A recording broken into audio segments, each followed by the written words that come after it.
공부를 해갖고 90점대 나온 애들은 앞으로도 계속 잘하겠지 이런 생각을 가지면은 고등학교 때 막 60점대가 나오고 이런 거죠. 그렇죠. 이런 문제들만 틀려서 90점 미만이 나왔다. 저는 크게 상심할 필요가 없다. 난 여태까지 영어 공부 잘못했나? 이런 생각을 하게 만드는 시험이 현재 상당수의 중학교에서 나오는 내신 시험이다. 교육 불평등을 만드는 정보비대칭 부숴버리겠습니다. 남기정입니다. 백시영입니다. 이번에 아이들이 중간고사가 끝났을 거예요. 중학교 내신에 대해서 이야기를 해볼 건데요. 예를 들어서 이제 90점 이상을 맞았어도 방심하면 안 된다. 이런 측면을 같이 생각해 볼 거고요. 그리고 90점 미만이 되었어도 이런 문제 때문에 틀려서 90점 미만이라면 크게 걱정하지 않아도 된다.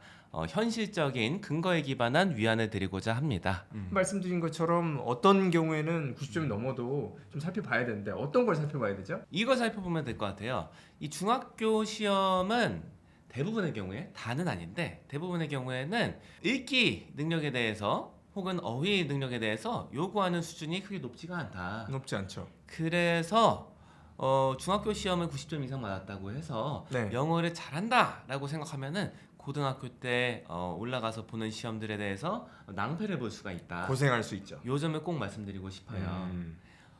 이제 중학교에서도 읽기 문제가 많이 나옵니다.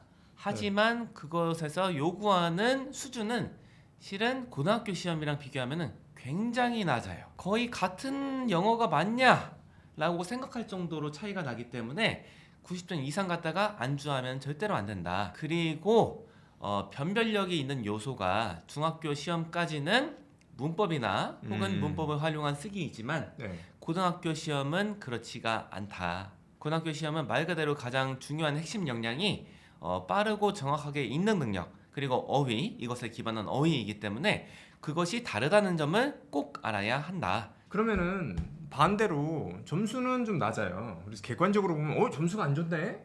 그런데 사실은 나중에 가거나 이 현실은 좋은 아이들이 있거든요. 네. 그렇죠? 저는 이제 이 현상을 이렇게 분석합니다. 네. 이것은 K문법 때문에 이렇게 됐다. 음.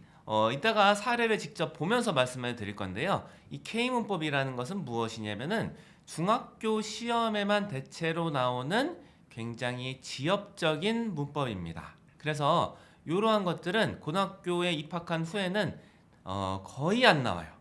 학교에 따라서는 아예 안 나올 수도 있어요. 그렇죠. 예, 대부분의 학교들은 비중이 굉장히 적은 게 이제 네. K문법인데 중학교 때 그러한 K문법 때문에 점수가 좀 덜 나왔다 해도 크게 상심할 필요가 없다. 이 대표 주자들이 몇 개 있지요. 이게 몇 개 있어요. 네, 그래서 현재 완료 용법 혹은 밑줄 친 that의 쓰임이 다른 것을 고르시오. 이런 친구들인데요. 작년에 네. 중학교 2학년 내신 기출 문제로 나왔던 문제들을 살펴보면서 같이 이야기를 하면 좋을 것 같습니다. 네네. 문제가 이거예요. 다음 중 투부정사의 부사적 용법으로 쓰인 문장의 개수는 이 중에서 부사적으로 쓰인 거를 다 골라야 되지요. 아하. 그런데 만약에 학습자가 이런 문제들만 틀려서 90점 미만이 나왔다. 저는 크게 상심할 필요가 없다라고 생각합니다. 이것이 바로 저희가 말하는 전형적인 K문법이에요. 이런 문제는 고등학교 때 입학하면은 안 나옵니다. 일반적인 학교들에서. 그래서 크게 걱정하실 필요가 없다. 그러면 학생들이 이런 걸 등한시해야 되냐, 아예 무시해야 되냐? 저는 그렇게 하는 건 약간은 좀 위험하다고 생각하고요. 이 정도의 접근을 취하면 좋겠어요. 이 문제를 낸 본래 취지에 맞게 접근을 하면 좋겠다 이렇게 생각을 해요. 이 투부정사의 용법 문제는 사실은 어떤 거냐면은 품사 개념을 다양한 형태의 예문에서 적용할 수 있는지 그 능력을 갖추고 있는지를 확인하겠다라는 게 원래 의도입니다. 자, 요거 제가 푸는 법을 한번 실제로 해볼까요? 이거 이렇게 생각하는 거예요. My goal is to learn English 이렇게 돼 있잖아요. My goal is 다음에 올 수 있는 다른 말을 생각해 보는 거예요. 그러면은 요 다음에 올 수 있는 말들이 다 명사거든요. 그러면 같은 기능을 하는 거잖아요. To learn English가 그럼 얘도 명사예요. 이렇게 생각하는 게 문법적으로 생각하는 거거든요. 요게 원래 투부정사의 용법 문제를 내는 취지예요. 그런데 이렇게 생각하는 학생들이 100명 중에 5명이 안 되는 것 같아요. 그냥 이걸 이렇게 하죠. 내 목표는 영어를 학습하는 것이다. 것. 명사적 용법. 위해서라고 해석되면은 부사적 용법. 그런데 부사가 뭔지는 몰라요. 그래서 부사가 뭐야? 이거를 왜 부사적 용법이라고 할까? 그건 제가 모르죠. I want to go home 있으면은 나 집에 가고 싶다 이렇게 할 수도 있지만 나는 집에 가는 것을 원한다 이렇게 할 수도 있고 난 집에 가기를 원한다 할 수도 있고 다양하잖아. 그런 건 모르겠고 일단 답을 맞춰야 된다고 이러는 거예요. 이렇게 접근하는 게 문제다. 이게 무슨 의미가 있냐. 제가 하고 싶은 말은 이거예요. 그래서 만약에 학생들이 있는데 진짜 영어 실력 기르기, 많이 글 읽고 많이 생각하고 많이 글 써보면서 생각 정교하게 하기 요거가 돼 있다 하면은 이런 K 문법들은 틀려도 된다. 전 제 자식이다. 근데 뭐 아이가 시험 기간에도 만약에 이런 공부 안 하고 투부정사 이거 용법 맞추는 거 공부 안 하고 책을 읽고 자신의 이 삶과 빗대어 보면서 생각하고 그 고민을 녹여서 글을 쓰고 있다 하면은 냅둘 거예요. 시험 이거 틀려도 괜찮아.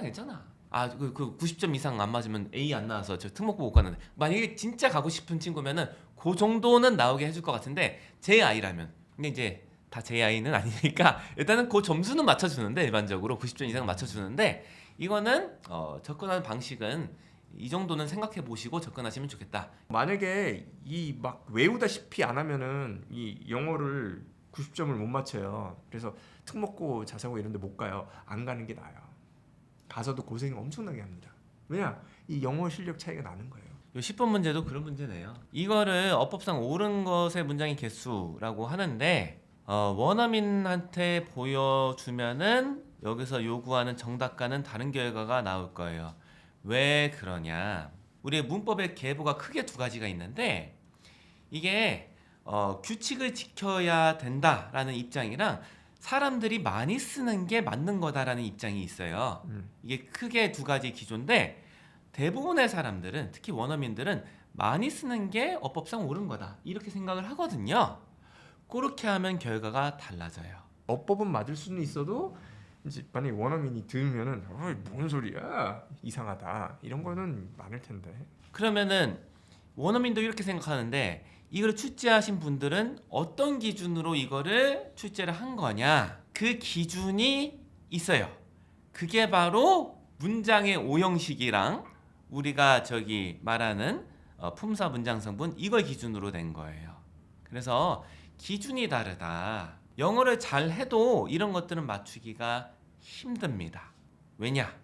여기서 옳다고 주장하는 문장들도 사실은 어색하기 때문에. 이거 어색하네요. Guests must not bring outside food into the restaurant. 이렇게 안 쓰죠. 안 쓰죠.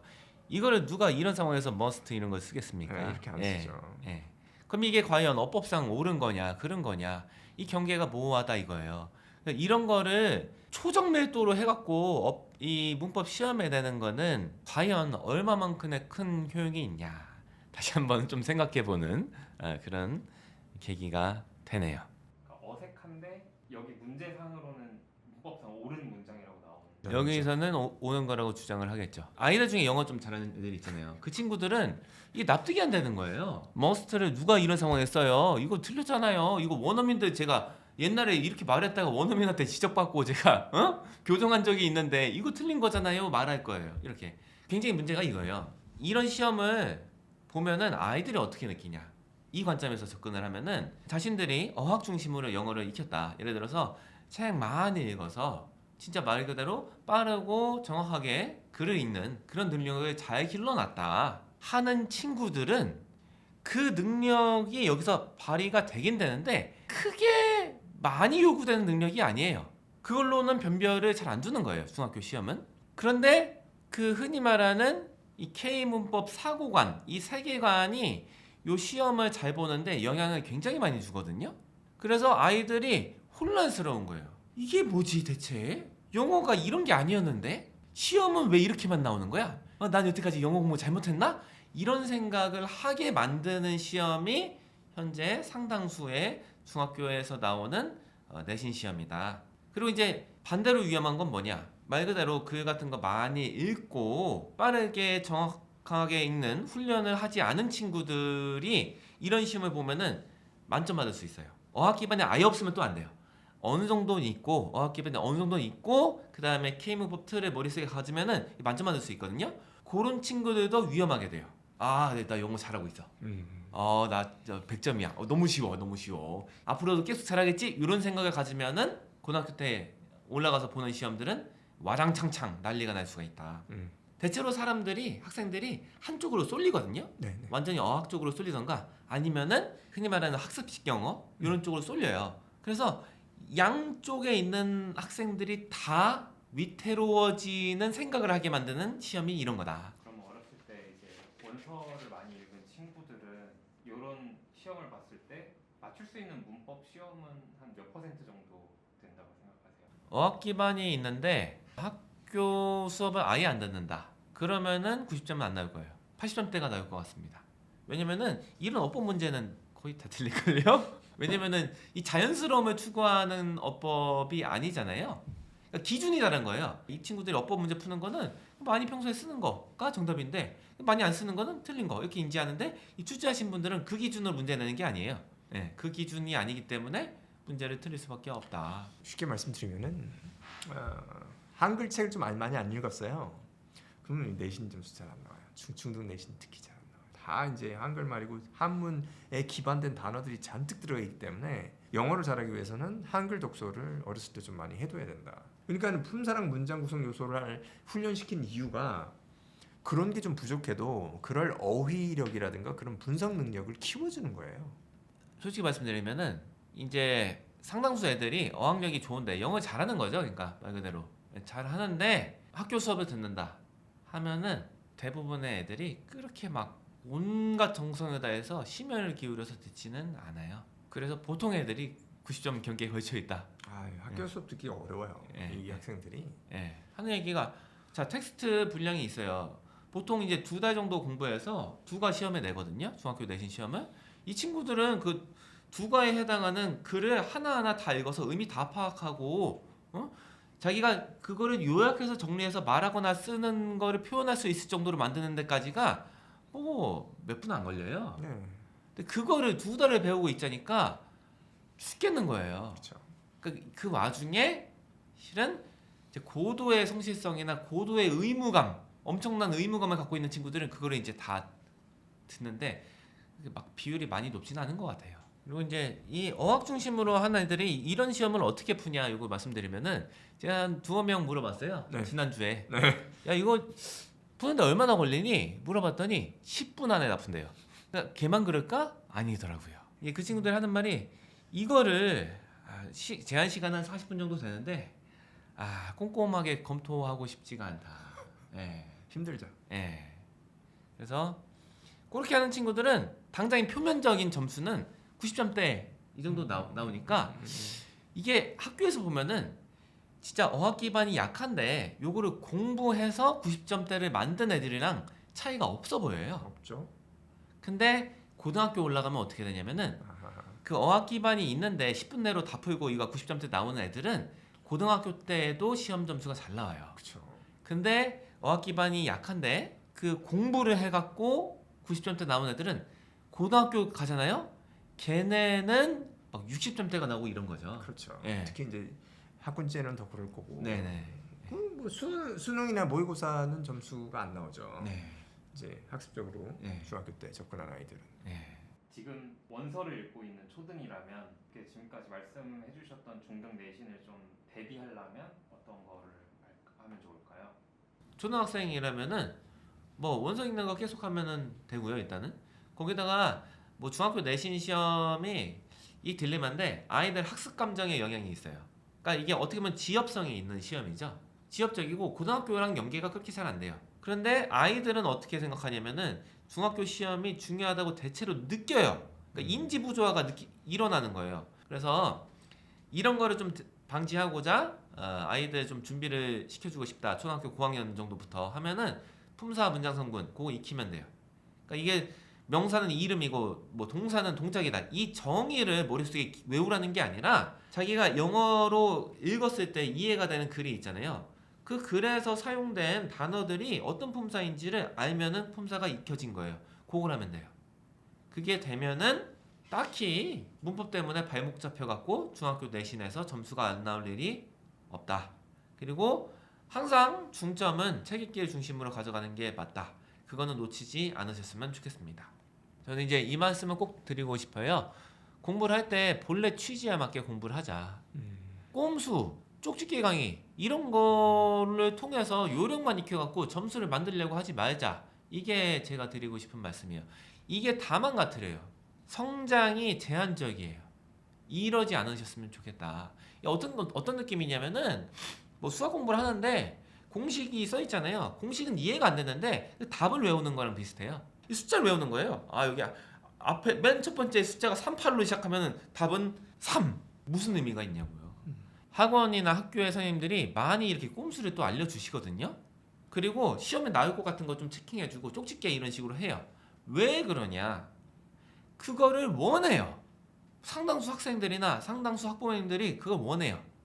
그런데 그렇기 때문에 영어 본래 실력과 관계가 없는 수업이 관계가 아예 없진 않은데 관계가 적은 수업이 진행되는 거다. 영어를 진짜 도움이 되는 식으로 배우려면은 그 수업이 그렇게 되려면은 다 같이 바뀌어야 돼요. 선생님도 바뀌어야 되는데 의식이 바뀌어야 되고 학생들도 의식이 바뀌어야 되고 학부모님들도 의식이 바뀌어야 돼요. 꼼수나 쪽집게를 요구하면 안 돼요. 그거를 해달라고 하면 안 된다고요. 그거 해서 당장에 뭐 할 거예요? 뭐 특목고 갈 거다 하면은 90점 맞춰야 되는데 그게 아닌데도 그걸 자꾸 해달라고 하잖아요. 왜 그러냐고요. 영어 실력에 장기적으로 큰 도움이 안 되는데 그거를 좀 의식을 바꿨으면 좋겠다. 저는 이런 말씀을 드리고 싶습니다. 오늘은 중학교 내신 시험에 대응하는 태도에 대해서 이야기를 해보았습니다. 이 정도로 할까요? 네. 감사합니다.